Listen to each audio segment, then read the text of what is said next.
everybody. I'm Brittany Lewis, a breaking news reporter here at Forbes. Joining me now is HarrisX founder and CEO Dritan Nesho.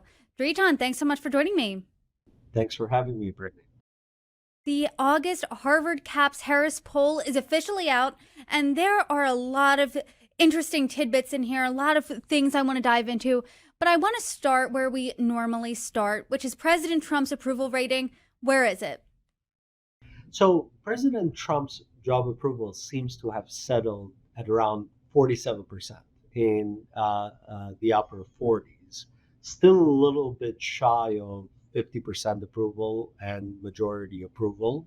And there's a wide range of areas of approval. So on the higher end, people approve of how he is fighting crime and reducing the costs of government and handling immigration.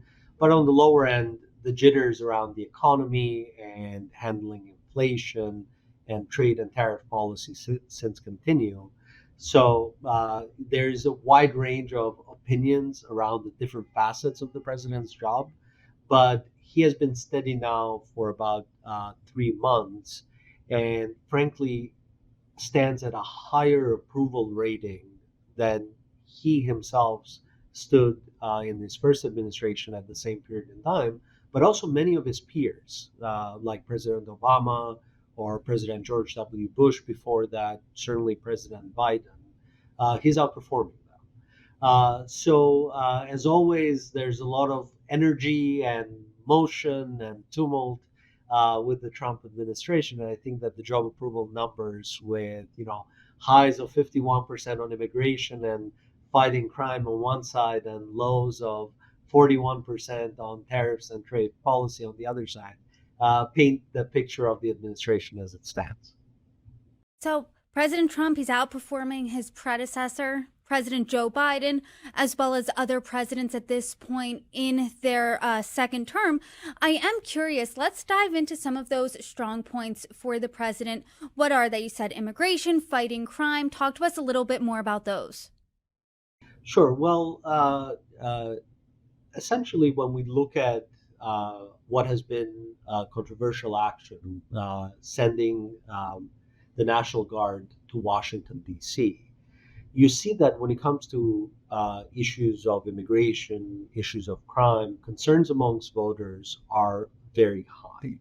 And even though a majority will tell you that, Trump is acting a bit as a showman, sending the National Guard troops and highlighting Washington, D.C. as a crime hotspot, which they don't really think it's a big crime hotspot in the country, in general, Americans do believe that crime is a problem in inner cities across America and in major metropolitan areas across America. The majority view it as an issue, as a concerning issue. And therefore, 54% say that they support Trump's action to send the National Guard to Washington, D.C., and they view it as a necessary step. So on one hand, they say, he's acting a little as a showman. Washington, D.C. is probably not the worst place in the country when it comes to crime. But on the other hand, they like the signal that is being conveyed by the president. And in a similar fashion, when you look at immigration, there's wide agreement with the administration's immigration policy. Some policies within the umbrella of immigration score as well as 75% support for the administration, namely getting criminal illegal immigrants out of the country and deporting them.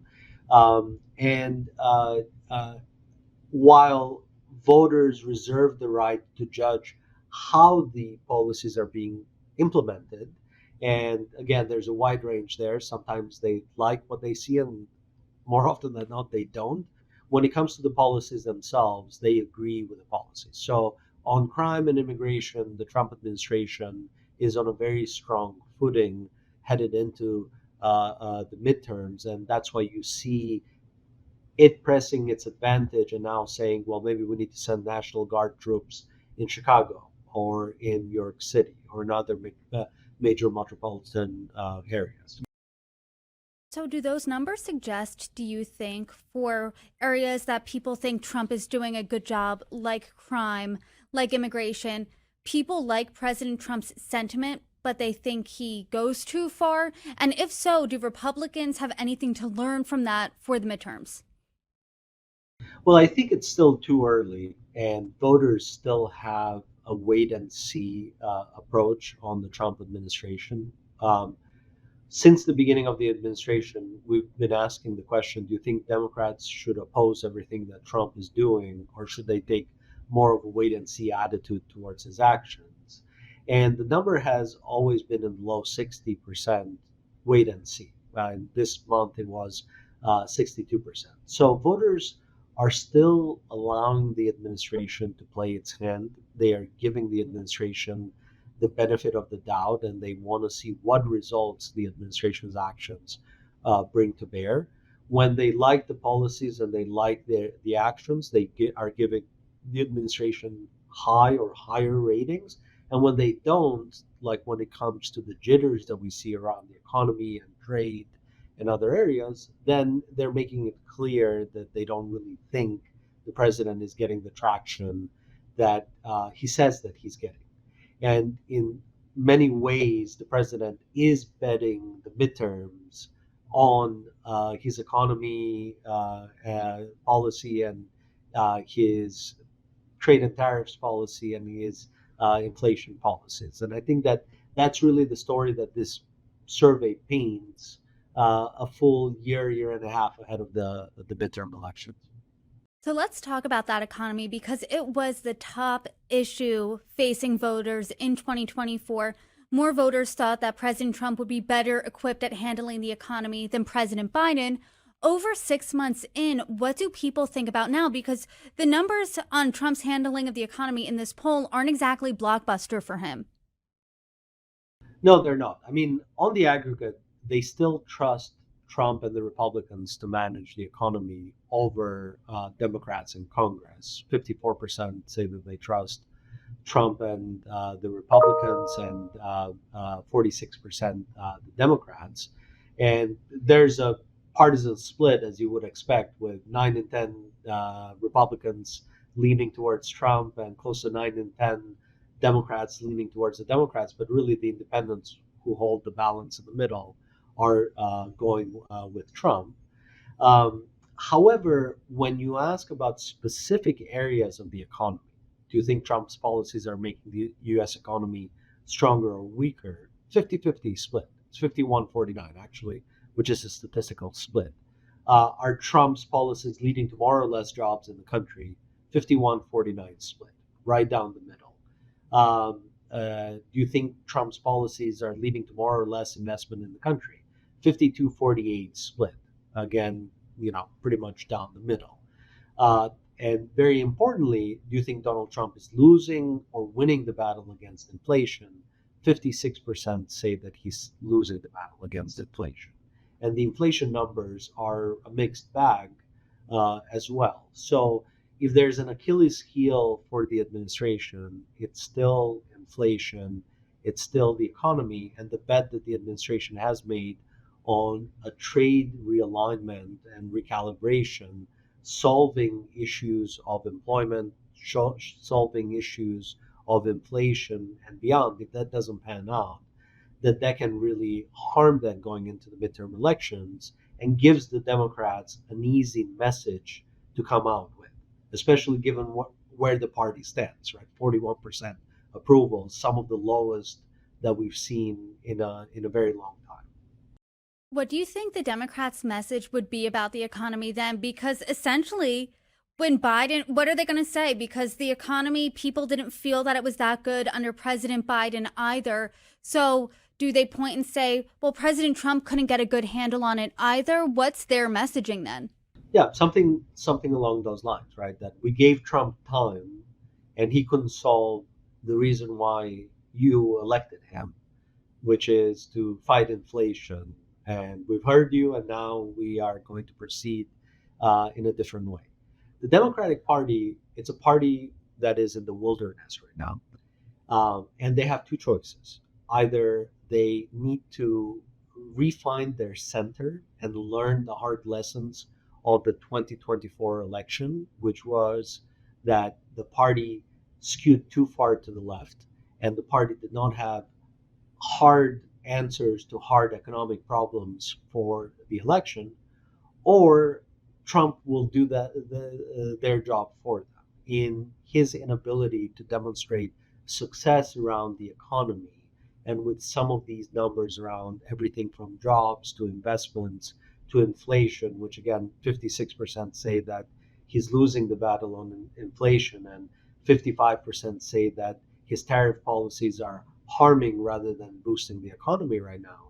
If these numbers hold, then this is the message of the Democrats going into the midterm elections, and it will register with voters because by and large voters seem to be hyper focused on tabletop issues still, on the things that are affecting their pocketbook. Put differently, on the affordability crisis that has taken root in the country or over the country over the last couple of years. And so it'll be interesting to see how this plays out. But we've often said on this show, it's always Trump v. Trump and the Democrats v. Democrats, right? They are their own worst enemies. They end up defeating themselves or staying on the right path. And it's very much that kind of a picture still based on the numbers that we see. And then if I'm a Republican looking at the midterms, what exactly am I thinking right now? Am I thinking if tariffs still remain unpopular, if these numbers on the economy still hold, I'm going all in on immigration? What exactly is the right strategy for me?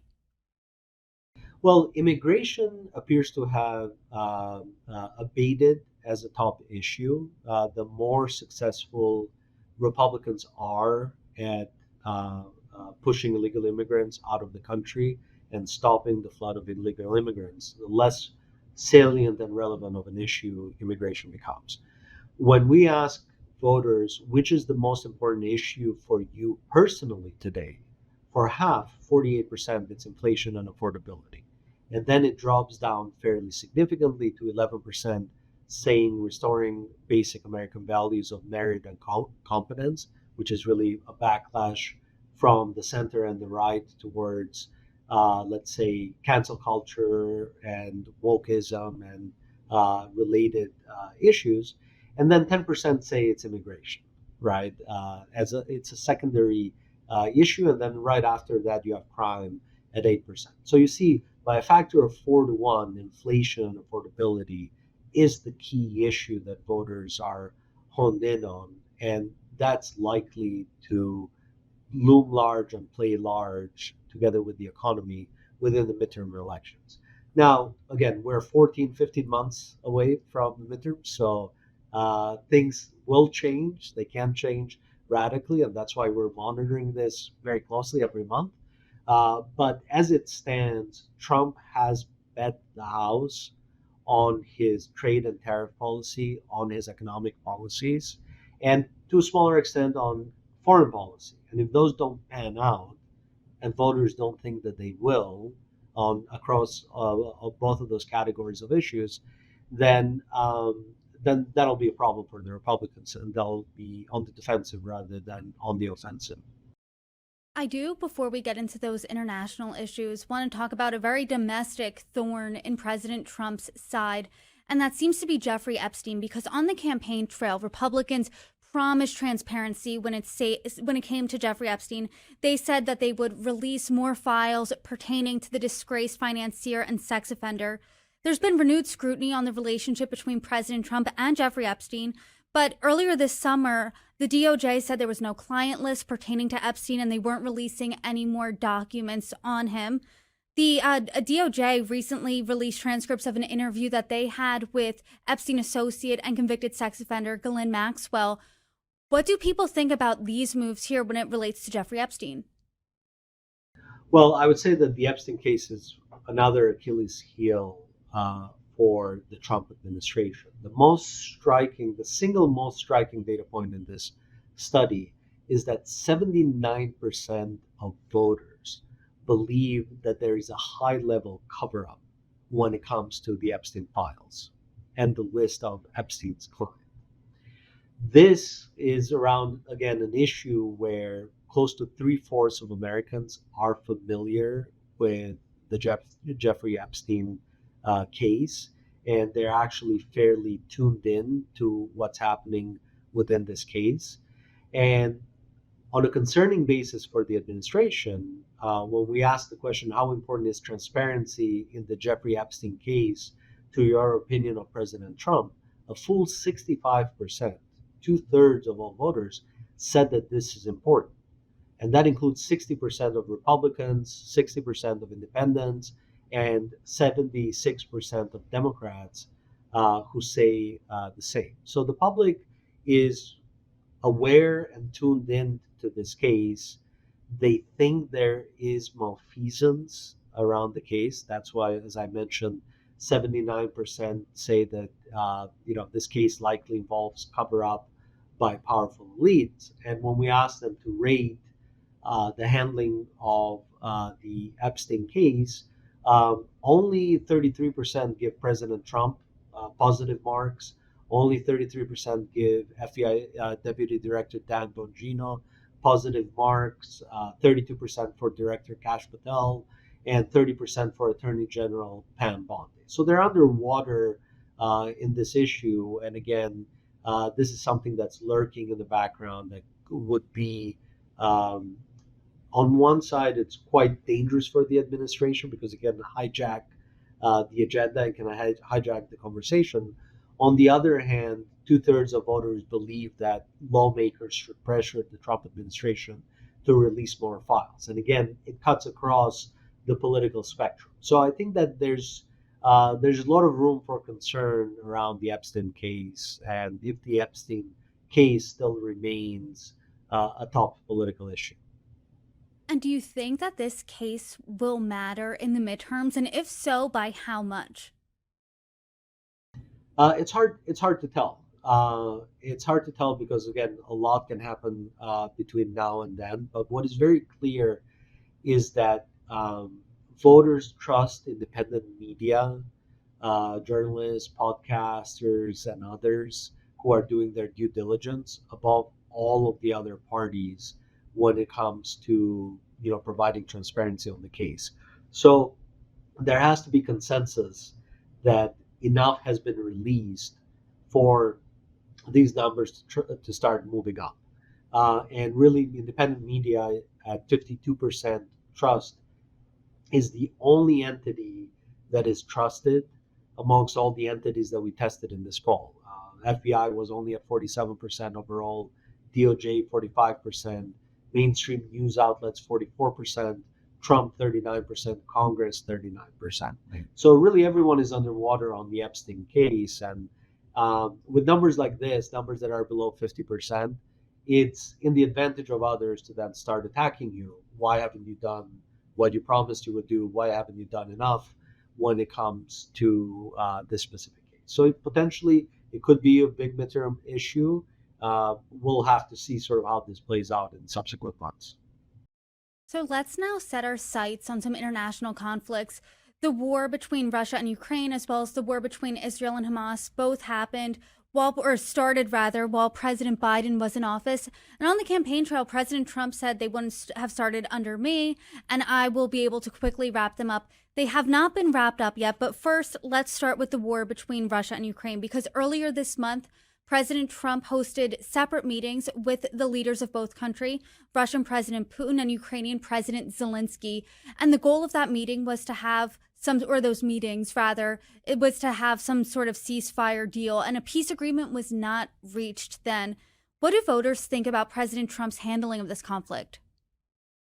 Well, voters are essentially saying that there needs to be a strategy behind the efforts that the administration is undertaking. So when you ask them, do you support Trump's efforts to end the war in Ukraine, 66% say yes. And they are largely supportive of what he's doing. And we even asked, do you think that President Biden could have pulled off these meetings with world leaders, whether it was with Putin or with the Europeans or not? And 60% say that Biden was not capable. And Trump is bringing new energy to the effort. At the same time, 60% think that the meeting with Putin was unsuccessful precisely because there is no roadmap coming out of that meeting. And ironically, voters think that Trump was much more successful at, unifying the Europeans and getting them aligned than he has been with Putin.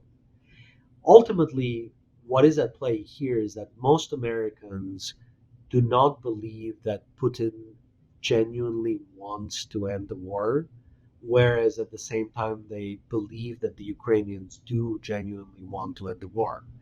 And because of that, two-thirds, 67%, say that the U.S. should continue to provide weaponry and impose sanctions, so provide weaponry to Ukraine and impose sanctions on Russia. 69% support direct security guarantees for Kiev.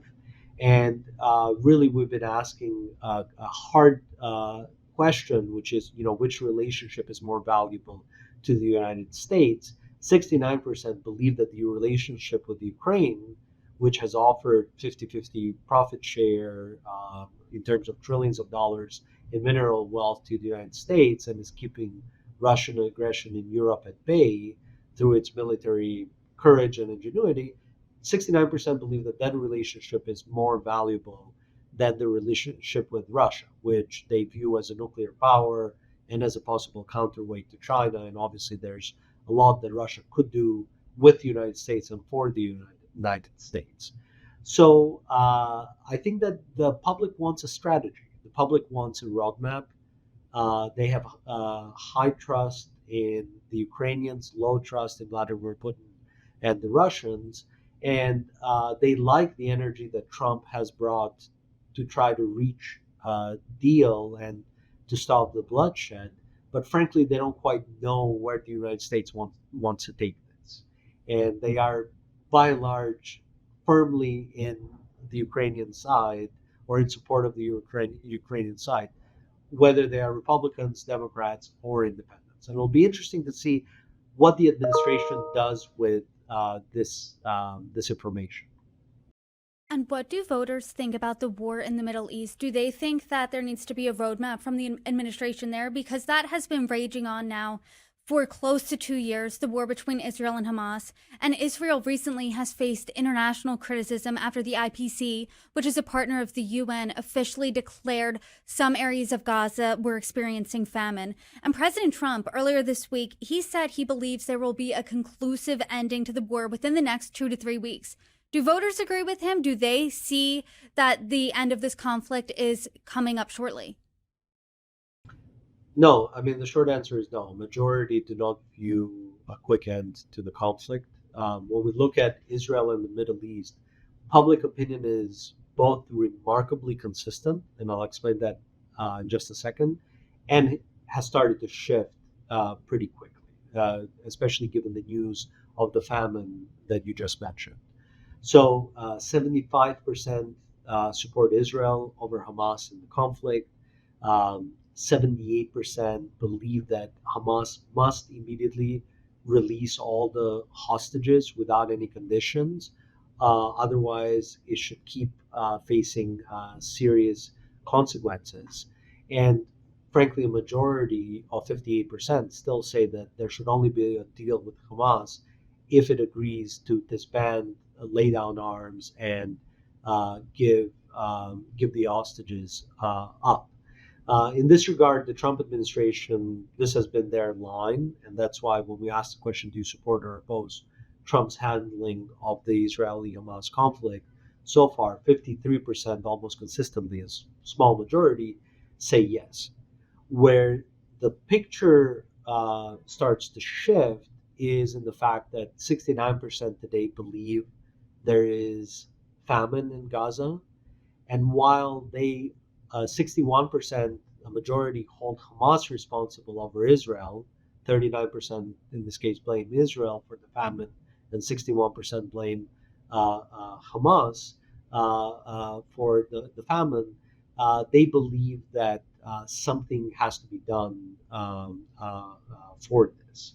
And frankly, voters now are very split on hard questions like, do you believe that criticism of Israel's conduct in the Israel-Hamas conflict is motivated more by anti-Semitism or more by concern for Palestinian human rights? 49% say more by anti-Semitism, 51% by concern for Palestinian human rights. So they're split on a hard question like that.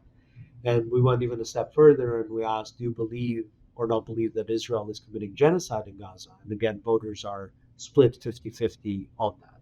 So while they still blame Hamas and while they still support Israel and support the United States supporting Israel by sending weaponry and technical intelligence, there's no doubt that Israel is held to a higher bar as a functioning democracy and with proper structures of governance and power and military.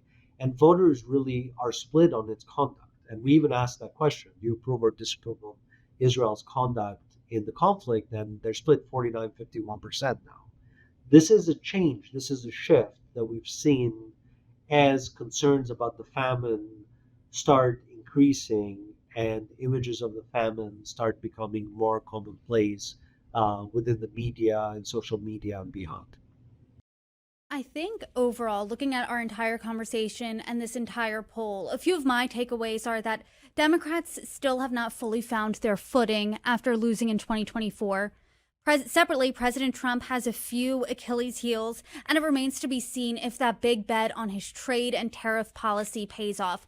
So all of that being said, looking at all of these numbers and all of these issues, who's better poised right now for the midterms, in your opinion? Which party, Democrats or Republicans?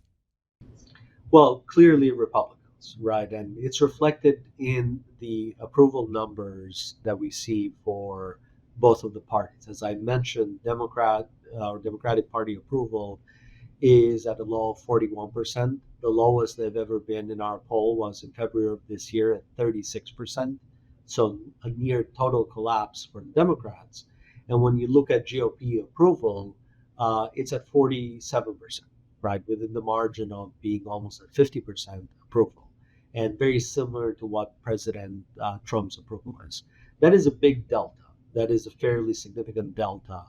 And if you translate a 6-point difference to the horse race, right, that would mean a very strong result for the Republican Party within the midterm. So the Democrats definitely have to find their footing. If they don't find their footing, if they don't find their messaging, if they can't recenter, then their only hope is Trump not being able to be successful with the economy, with inflation, with some of the very big bets that he has made, whether it is on recalibrating trade through tariffs or on the foreign policy side of the equation, or some kind of surprise event or issue like the Epstein files, for example, which has a very, very high latent risk for President Trump and the Republicans, given that the expectations of transparency were so high, but really voters, including voters within the Republican base, didn't really receive that transparency. Well, I appreciate all of these numbers per usual. I always enjoy our conversations, and I'm excited to see where September's numbers take us. But in the meantime, thank you, Dritan. I appreciate it again, and I'm looking forward to our next conversation. Thanks, Brittany. See you soon.